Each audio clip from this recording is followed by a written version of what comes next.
Velkommen til Martin og B's Battlefield 3 tutorial. Altså først så skal vi lige vise hvad for nogle våben man skal spille med de forskellige classes og så videre, ikke også? Altså her har vi en Assault, det er ligesom en medic, ikke? Der vil jeg anbefale AN94'eren, fordi der er næsten ikke noget recoil på. Jeg bruger så selv et andet våben, ligesom det. Jeg bruger hvad er det den hedder? F2000. Nej, jeg bruger den der. M16A4'eren. Ja. Det er næsten ligesom Colten i Counter-Strike. Det der, det er bare opgraderingen, jeg ved ikke. Fordi at den I bruger i Counter-Strike, det er M4'eren. Ja. Det er M4A1. Det er den, ikke? Nej, ja. Nej, det er den er tæt på i hvert fald, den i Counter-Strike. Ja, det er tæt på. Ja. Jeg synes bare, vi går i gang her. Ja. Gå ind og spille det. Man spawner altid på sin squadmate, fordi så er man ikke alene. Ja, du spawner altid på din squadmate. Her har vi sådan en sniper. Han er ikke så lead. Han ligger oppe på en bak, hvor han er let at se. Han får en medkit her. Man skal altid give dem medkits til alle, fordi det giver en bonuspoint. Man skal altid sørge for at supporte dit team. Vi kan se hernede på radaren, den kan stå her. Ja, vores map. Det vil gøre stort. Ved at trykke på M. Der kan vi så se, at der er enemies lige hernede. Så derfor løber vi imod enemiesne. Sørg for at komme med god suppression på dem. Og altid Q, når I spotter nogen. Q. Ja, sigt på dem, ikke? Så Q. Det giver spot points, og det er rigtig godt, hvis I skal have en ny sniper. Yeah. Og det er også bare godt for jeres team, fordi I hjælper dem rigtig meget. Ja, I kan se alle dem I spotter. Og noob dernede. Skyder ham bare let. Det her er et rigtig godt våben, fordi der er næsten ikke noget recoil på.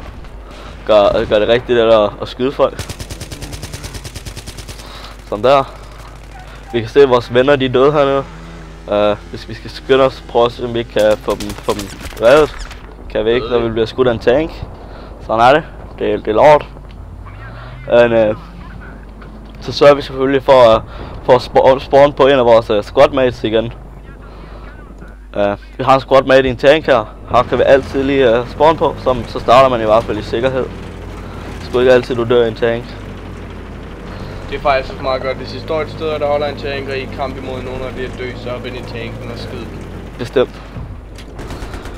Ikke fordi at den her kanon den er særlig god mod andre tanks. Der gør man bare det, at man lige hopper ud her, fordi du kan se, der løber en engineer rundt uden for din tank, som helt sikkert har en smag. Som du kan se, vi bliver dræbt af der, det er en smag. En RPG. De gør rigtig ondt på din tank, så hvis du ser sådan en engineer komme rundt med en smag der, sørg for at hoppe ud og få ham, hvis du ikke kan få ham med gunner seat. Nu kan vi se, en af vores venner er død herhen. Ham løber vi hen og redder. Der var det. Giver 110 points, når det er squad members. 100 points, når det er normale med team. Som ikke er dit squad. Ja, for dit team. Det er super gode point. Det er 100. Nej, det er ikke bare 100, det er 200. 300. Kommer en noob løbende der. Skyder ham bare. Ligegyldigt. Og se, så skulle lige have noget revive ham der. Og det er også godt nogle gange bare suicide revive, fordi så kan det være, du selv bliver revivet af ham.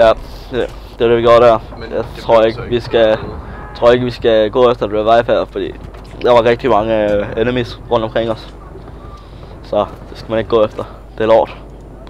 Spawner på tanken, tager tanken selv. Det gør vi så ikke. Det er lort. Spawner vi lige på en noob her. Spawner på teammaten, selvfølgelig. Han er en supporter. Squadmaten. Han døde. Han sniper der. Ham skider vi bare. Det er lige meget. Vi stjæler hans motorcykel der. Fuldstændig ligegyldigt. Motorcykler, de er meget gode til at komme frem og tilbage på. Det er bare meget nemt at skyde ned. Ja, men det er lige meget. Squad members, der ligger døde. Eller teammates, der ligger døde. Gå hurtigt, 100 points. Altid godt. Sørg for at kigge ind i hjørnerne der kan vi se, der er en. Så skulle der ham, før vi nåede at se ham. Prøv at få spot på ham, som der går på Q. På Q, der kan du også spørge dine teammates om ammo og prøve at vise dem, når vi lige reviver. Ja, når vi lige spawner her, og health kit. Det er rigtig godt. Det er faktisk meget godt. Ja. Prøv at holde kudbunden til. Need medic. Need ammo. Og når du er squad members eller squad leader, så kan du bestemme, hvor I skal gå hen. Ja, det har jeg desværre ikke. At man bestemmer, hvad man skal løbe hen til. Ja. Det er rigtigt, hvad B han siger der. Det skal man også altid huske på. Men ja, det var egentlig bare alt fra Martin og B's squad. Eller Battlefield tutorial. Tak. Håber I har lært noget, og det har været en god dag for jer. Vi ses. Tak for det.